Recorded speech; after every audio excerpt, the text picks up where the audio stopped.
La saison des mangues touche à sa fin. En Inde, c'est une chose importante.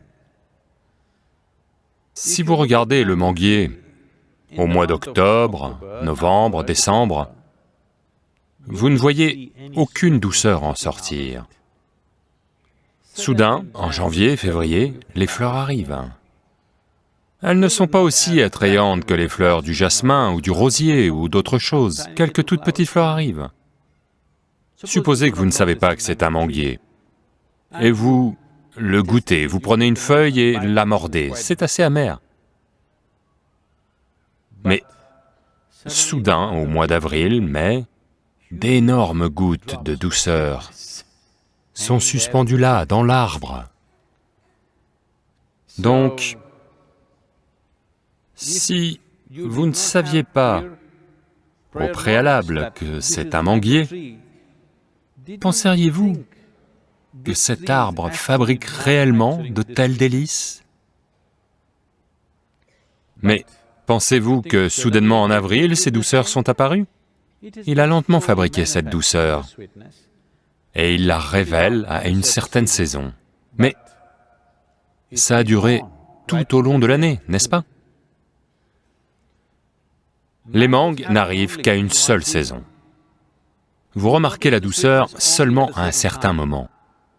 Cela ne veut pas dire que le manguier ne s'efforçait pas de travailler pour produire cette douceur.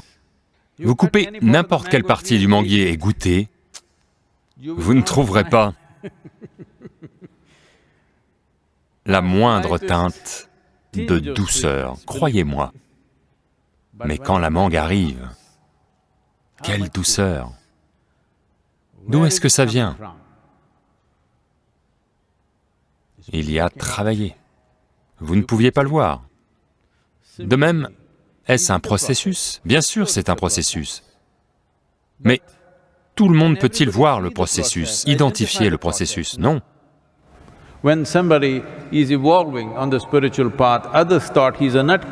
Quand quelqu'un chemine dans une démarche spirituelle, d'autres pensent qu'il est fêlé. L'un pense qu'il erre, l'autre que c'est un vagabond, un autre qu'il est autre chose. Mais quand la douceur arrive, tous ceux qui y goûtent réalisent que c'est une chose fantastique. Donc,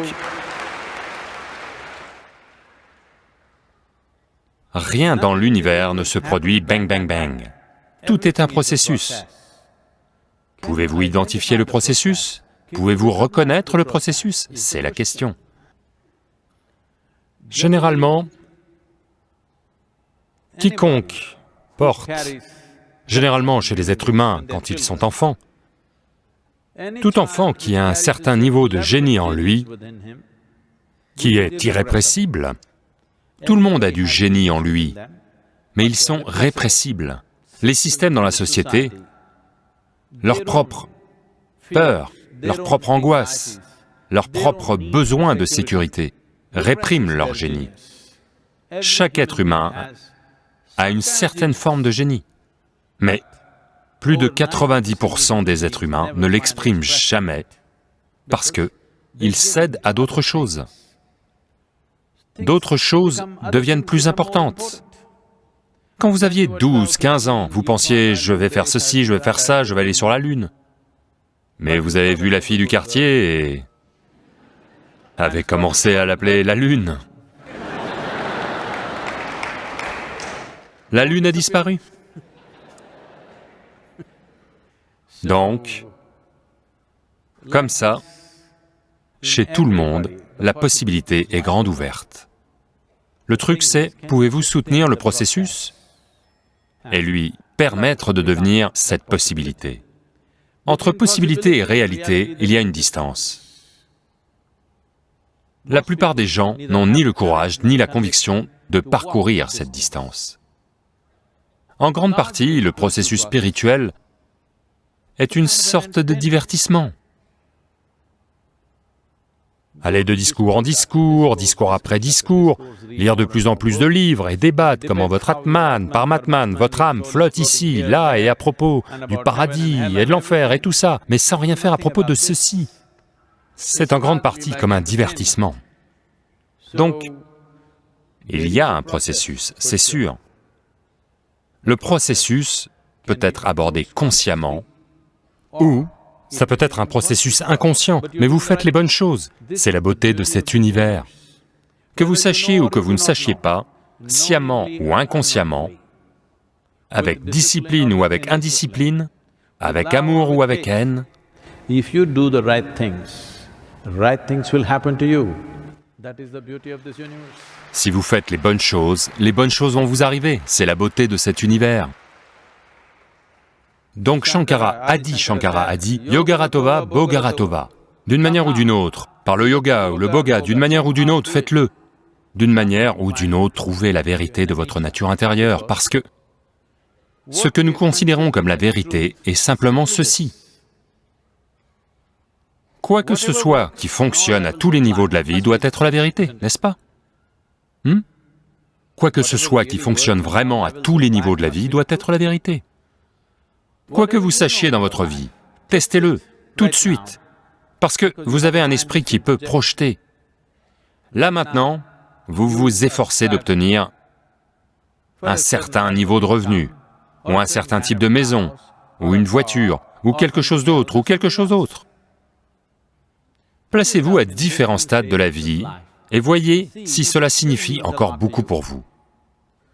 Regardez, supposez, pas demain, disons dans 100 ans, vous êtes sur votre lit de mort. Voyez simplement si vos bijoux, votre maquillage, votre voiture signifiera quelque chose pour vous ce jour-là.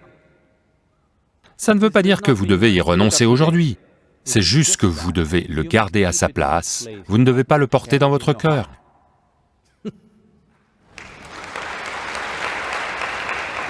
Il y a une différence entre utiliser quelque chose ou être utilisé par quelque chose.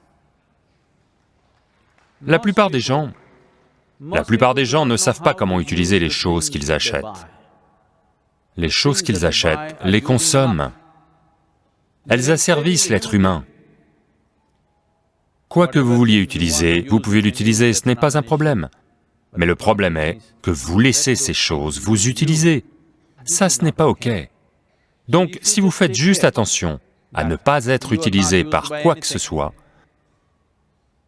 vous comprenez le rôle limité que chaque chose a dans votre vie.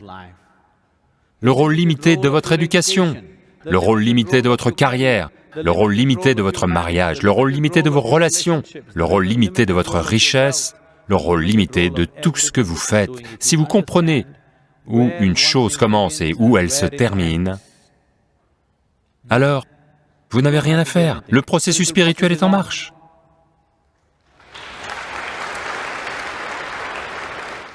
À la bonne saison, les fleurs fleuriront et les mangues viendront.